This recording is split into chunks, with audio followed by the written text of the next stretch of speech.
Static electricity या stable electricity, human body के अंदर एक करंट्स प्रोड्यूस होती हैं फ्रिक्शन से, रब करने से।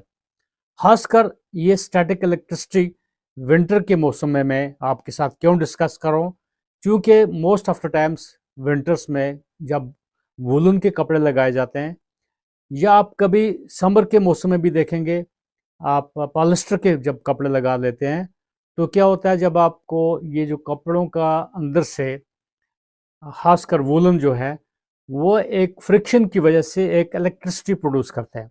अगर आप डार्क रूम में अपने स्वेटर चेंज करेंगे तो आप नोट करेंगे कि आपके स्वेटर में कुछ करंट्स आ रही हैं, बिल्कुल स्पार्किंग हो जाती है। तो वही जितना आपके साथ ये कपड़ों का फ्रिक्शन होगा, इतना आपको ये स्टैटिक इलेक्ट्रिसिटी या स्टेबल इलेक्ट्रिसिटी प्रोड्यूस होती रहेगी। स्टेबल इलेक्ट्रिसिटी यानी कि ऐसा है कि जब तक ये डिस्चार्ज ना की जाए तो बॉडी में रहेगी। तो डिस्चार्ज करने के लिए आपके हाथ में कुछ मेटल ऑब्जेक्ट होनी चाहिए, तो वो आप डिस्चार्ज करेंगे। अदरवाइज मान लीजिए आप कार का हैंडल जब पकड़ते हैं या घर में कोई भी मेटल की ऑब्जेक्ट पकड़ेंगे, देखेंगे तो एकदम पूरी इलेक्ट्रिसिटी जो आपके अंदर डेवलप हुई होती है, स्टेबल इलेक्ट्रिसिटी जिसको बोलते हैं या स्टैटिक इलेक्ट्रिसिटी, वो एट ए टाइम डिस्चार्ज हो जाती है। बिल्कुल अगर आप किसी के साथ हैंड शेक करते हैं जब, तो उस आदमी को डिपेंड करता है कि आपको स्टैटिक इलेक्ट्रिसिटी आप में ज़्यादा है कि उसमें ज़्यादा है, फ्रिक्शन ज़्यादा आपके कपड़ों के थ्रू आपके साथ हुई है कि उस शख्स के साथ हुई है। तो एग्जैक्टली आपका एट ए टाइम जो इलेक्ट्रिसिटी डिस्चार्ज हो जाएगी तो आपको एक शॉक लाइक सिचुएशन हो जाएगी, करंट लगेगी, आप भागोगे। अगर आप नोट करेंगे, अगर आप कंगा मार रहे हैं तो कंगा मारने के बाद आपने कई दफ़ा देखा होगा, एवं कागज़ जब हम छोटे थे तो देखते थे, कंगा मारने के बाद वहाँ देखते थे कि कागज़ उठा सकता है, उसमें इलेक्ट्रोस्टैटिक फोर्सेस जनरेट हो जाती हैं। यानी कि यही है, इलेक्ट्रिक शॉक्स हो जाते हैं, इलेक्ट्रिक करंट्स जनरेट होती हैं। क्योंकि इलेक्ट्रिक शॉक्स या इलेक्ट्रिक सिटी जो डेवलप होती है, प्रोड्यूस होती है, स्टैटिक इलेक्ट्रिसिटी ज़्यादा विंटर्स में होती है। तो ओवरकम कैसे करना चाहिए? एंटी स्टैटिक इलेक्ट्रिसिटी कुछ चीज़ें होनी चाहिए। एग्जैक्टली अगर आपके हाथ में चाबी होगी तो इलेक्ट्रिक चीज़ होगी, तो आप उसके साथ टच करेंगे पहले तो आपका वो डिस्चार्ज करके तो आपको वो करंट फिर नहीं लगेगी। मोस्ट इम्पॉर्टेंट, आप कुछ मॉइस्चराइजर क्रीम्स जो हैं हाथों को या अपने बदन पे लगाएंगे ताकि ज़्यादा फ्रिक्शन ना हो और ज़्यादा इलेक्ट्रिसिटी जो है या करंट्स प्रोड्यूस ना हो, या स्टैटिक इलेक्ट्रिसिटी या स्टेबल इलेक्ट्रिसिटी ज़्यादा प्रोड्यूस ना हो। चूँकि ये बिल्कुल इतना हार्मफुल नहीं होगा, लेकिन कहीं न कहीं ऐसे कुछ एपिसोड्स देखे गए हैं, वूलन के अगर कपड़े हैं उनके ऊपर चल रहा है, तो अगर वहाँ पॉलिस्टर पड़ा है तो बिल्कुल क्या होगा कि वो करंट से क्या है, एक इलेक्ट्रिसिटी ज़्यादा जनरेट होगी, उनके बूट्स के थ्रू, उनके शूज़ के थ्रू जो इलेक्ट्रिसिटी प्रोड्यूस हो जाएगी, अचानक आग लग सकती है वहाँ पे। तो थोड़ा-सा कंसेप्ट होना चाहिए कि वाक़ई ये स्टेबल इलेक्ट्रिसिटी या स्टैटिक इलेक्ट्रिसिटी एक कंडीशन है, तो ये शॉक वेव्स या करंट्स प्रोड्यूस कर सकती है, तो आपको इसमें कन्फ्यूज़ होने की बात नहीं है। अलबत्ता इसको डिस्चार्ज करने के लिए अगर आपके हाथ में मेटालिक ऑब्जेक्ट होगी, आप पहले मेटल टू मेटल अगर आप टच करेंगे तो बिल्कुल आपका वो या आपको ग्राउंड पे नंगे पाँव पे जाना है, तो उस सूरत में आपको इलेक्ट्रिसिटी जो है वो डिस्चार्ज ग्राउंड में चली जाएगी, तो आपको वो शॉक वेव्स या वगैरह नहीं लगेंगे। तो कोशिश ये करनी चाहिए कि जितनी भी इलेक्ट्रिसिटी आपके पास प्रोड्यूस हो जाती है स्टैटिक इलेक्ट्रिसिटी, वो ग्राउंड में चली जानी चाहिए। और लो स्टैटिक फैब्रिक्स, खासकर नेचुरल फाइबर्स होने चाहिए, कॉटन की चीज़ें ज़्यादा यूज़ करनी चाहिए, और वूलन से बेहतर है कॉटन, लेकिन ये मौसम के लिहाज से तो वूल ही यूज़ करना पड़ेगा। रबर वाली जो मटेरियल्स अगर आपके पास होंगी तो फिर भी स्टैटिक इलेक्ट्रिसिटी ज़्यादा प्रोड्यूस नहीं होगी।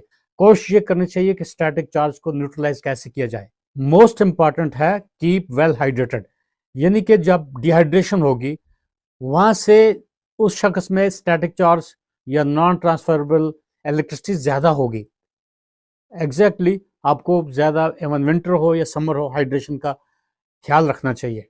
दोबारा मैं बताऊंगा, जो मॉइस्चराइजर्स क्रीम्स हैं या लोशंस हैं, वो स्टैटिक इलेक्ट्रिसिटी को प्रोड्यूस नहीं होने देती हैं, क्योंकि जब रबिंग कम होगी या फ्रिक्शन कम होगा तो इलेक्ट्रिसिटी प्रोड्यूस कम होगी। बिल्कुल, ये जो इलेक्ट्रिसिटी जनरेट होती है, कई-कई लोगों में ज़्यादा इलेक्ट्रिसिटी जनरेट होगी। कोई बोलेगा मुझे ज़्यादा करंट लगती है, ज़्यादा इलेक्ट्रिसिटी प्रोड्यूस होती है, किसी में कम होती है। एग्ज़ैक्टली एक किस्म का ये न्यूसेंस पैदा कर सकती है। ऑल्दो माइनर इनकन्वीनियंसेस हो सकती हैं, बट टिपिकली सीरियस हैज़ार्ड्स तो नहीं है, लेकिन कहीं न कहीं प्रॉब्लम आ सकती है, खासकर बच्चों के साथ या डर लगता है, ऐसा कन्फ्यूजन हो सकता है। ये डिस्कम्फोर्ट और अनॉयंस जैसा सिचुएशन हो जाती है।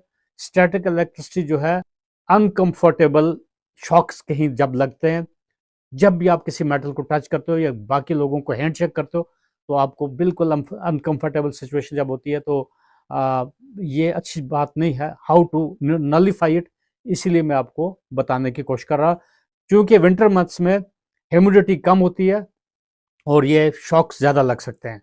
कुछ इलेक्ट्रॉनिक रिस्क्स भी हो सकती हैं। तो अगर आपके पास इलेक्ट्रॉनिक मटेरियल्स हैं, तो डिवाइसेस हैं, तो ये जो स्टैटिक डिस्चार्ज जब हो जाता है, तो उनमें अंदर से कुछ फॉल्ट आ सकती है। एग्जैक्टली इन्फ्लेमेबल मटेरियल्स जो है, तकरीबन कहीं इंडस्ट्रियल सेटिंग्स में स्टैटिक इलेक्ट्रिसिटी कहीं फायर का हजार्ड कर सकती है। कोई भी बात समझ ना आए तो ये समझ लेना है कि स्टैटिक इलेक्ट्रिसिटी की वजह से वहाँ पे करंट्स प्रोड्यूस हुई हैं और आग लग सकती है। तो प्रॉपर ग्राउंडिंग जो है या एंटी स्टैटिक मेजर्स तकरीबन जो हैं, उनके ऊपर सोचना चाहिए। पॉसिबल काजेस जो हैं उनको अंडरस्टैंड करना चाहिए। एक्सेसिव इलेक्ट्रिसिटी जब कभी कभी कई लोगों में ज़्यादा प्रोड्यूस होती है, तो फैब्रिक्स या वूलन जो है उनसे ही ज़्यादा प्रोड्यूस होती है। जब आप कारपेट्स के ऊपर चल रहे होते हैं, तो आपके बूट्स में भी ये इलेक्ट्रिसिटी जनरेट होती है। और जब आप अपने मेटालिक नॉब्स को कहीं दरवाज़ों को टच करेंगे, तो बिल्कुल इलेक्ट्रिसिटी ज़्यादा प्रोड्यूस हो सकती है, वहाँ पे ज़्यादा शॉक्स लगेंगी, क्योंकि आपकी बॉडी में बहुत सारी इलेक्ट्रिसिटी जनरेट हुई होती है। वही डिस्चार्ज जब करते हैं, तो स्टैटिक बिल्डअप हो जाता है। तो उसको बेसिकली ह्यूमिडिफायर्स जो हैं या नेचुरल जो चीज़ें मैंने बताई, तो वो इनका केयर करना चाहिए। रेस्पिरेटरी सिस्टम पे या स्किन पे ये समझ लेना चाहिए कि आपके रूम में, लिविंग रूम में एनवायरनमेंट बहुत ड्राई है, तो हाँ, रेस्पिरेटरी सिस्टम पे भी इफ़ेक्ट पड़ सकता है उस एंगल से। तो स्टैटिक इलेक्ट्रिसिटी जो है एक सिग्निफिकेंट कंसर्न होता है कई लोगों के लिए, जिनको इसके बारे में नॉलेज नहीं होती है। उनको एक पैनिक हो जाते हैं कि क्या वजह है किसी शख्स में स्टैटिक इलेक्ट्रिसिटी ज़्यादा प्रोड्यूस होती है। ये नॉन ट्रांसफरेबल एनर्जी होती है एक, तो क्या हुआ है कि ये डिस्चार्ज करने के लिए इसको करना चाहिए, ताकि आपको एग्जैक्टली एट द एंड में बताऊंगा।